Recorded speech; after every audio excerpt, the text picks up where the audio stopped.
Hey guys, welcome to another episode of Arc Synergy. Make sure you stick around. Today we're going to go over another state licensure information. So in those videos, you'll get all the information that you need in order to apply to renew your speech language pathology license in any state in the US. So feel free to check out our library of videos. Episodes we go over each specific state licensure separately so they're easy to find and go through. And without any further ado, let's go into today's episode.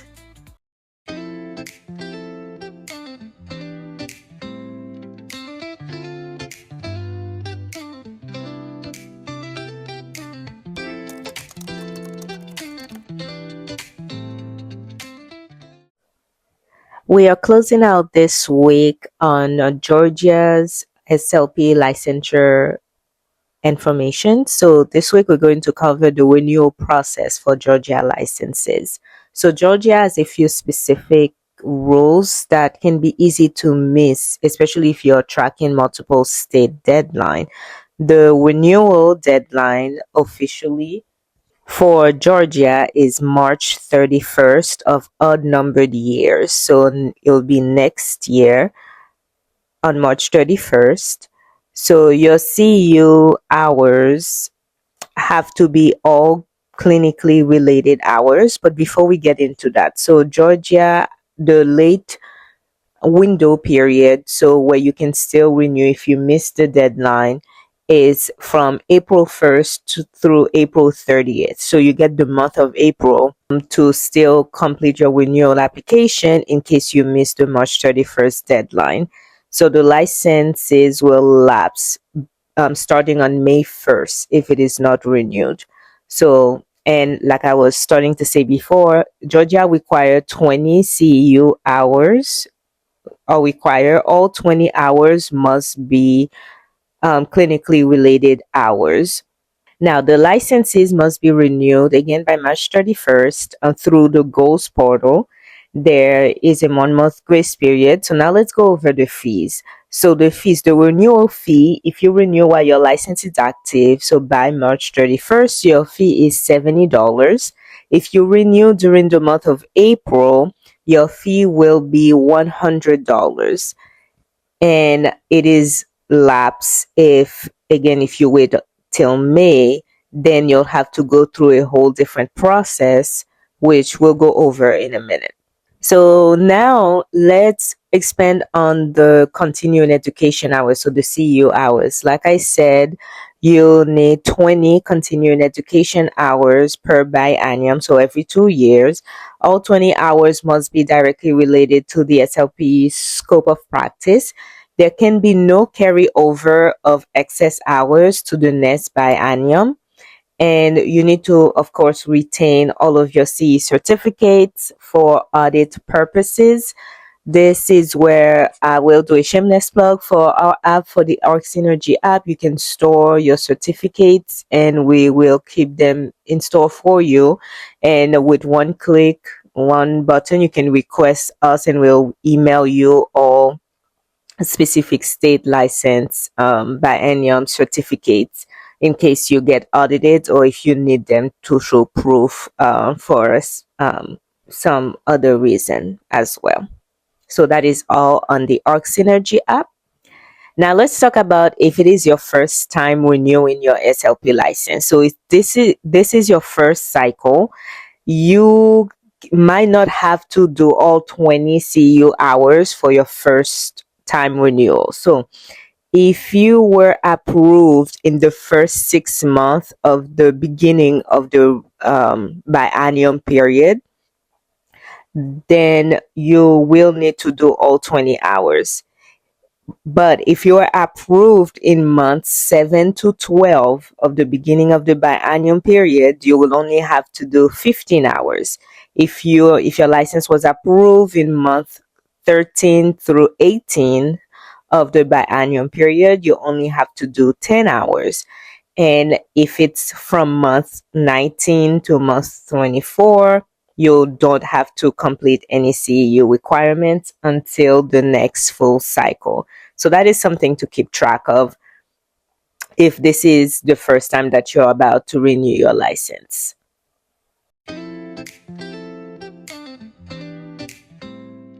I hope that today's episode have been really enjoyable for you so far. Please take the time to leave us a review, to leave us a comment, and to like today's episode. It will really help us develop those videos and put them out faster. And if you have the time, feel free to check out the Arc Synergy app on both iOS and Android. The app is free and there's a free clinician plan, so you don't have to worry about doing any subscription to get started in the app. And let me know what you think. Now, let's get back into the episode. Now, let's talk about if the license lapse. So, if the license you need to go through the reinstatement process, and it's a little bit more involved than some other state because it's not an automatic process. So reinstatement for Georgia is at the board's discretion, which means you're not guaranteed an approval even if you submit all the required documentation. So the package, this is what the reinstatement package requires. So you need to have completed, signed, and notarized the reinstatement application. The reinstatement fee is $210. You'll need to provide proof of continuing education by completing a CE audit form. You'll need to provide a signed letter explaining why the license was not renewed on time, accounting for all employment or gaps since expiration. You will need to complete a nationwide criminal background check at your expense, and you will need to provide a recent praxis score. That depends on the board. The board sometimes requests a recent praxis score, sometimes it doesn't.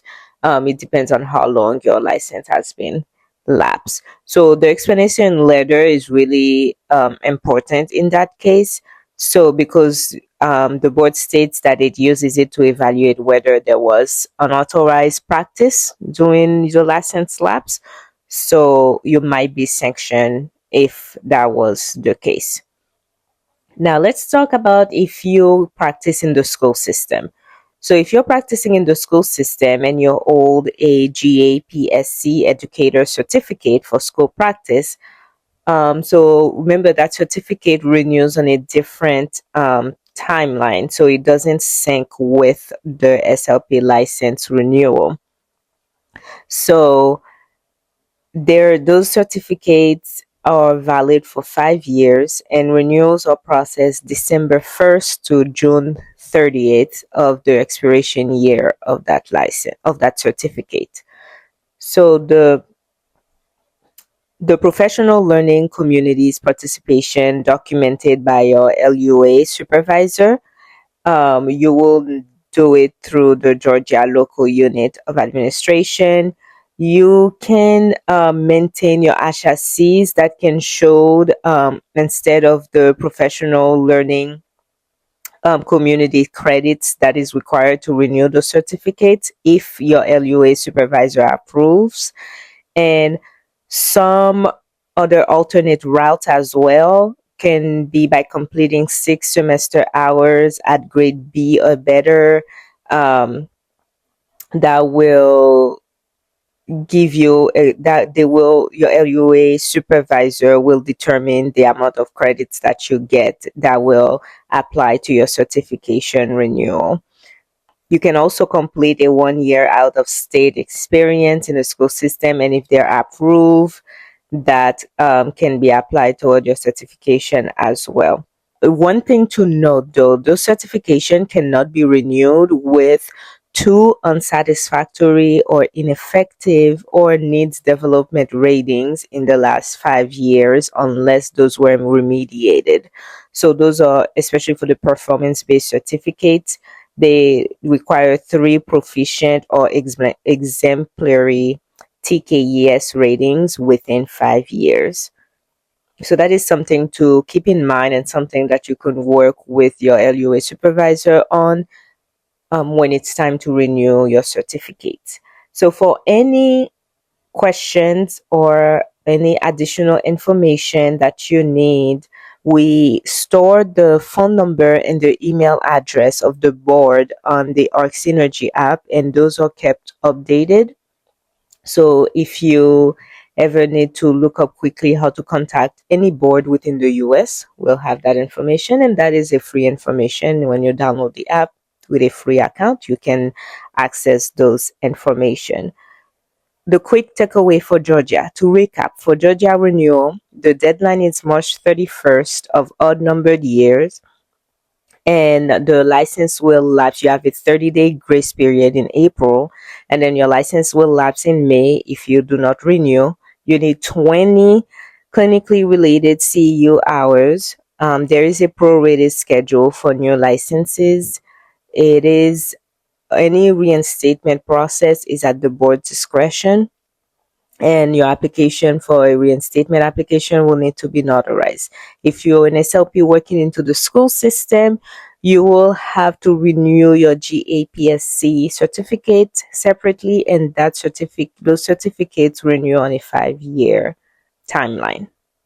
Thanks for watching. Stay tuned for next week's we'll start going over another state's licensing information.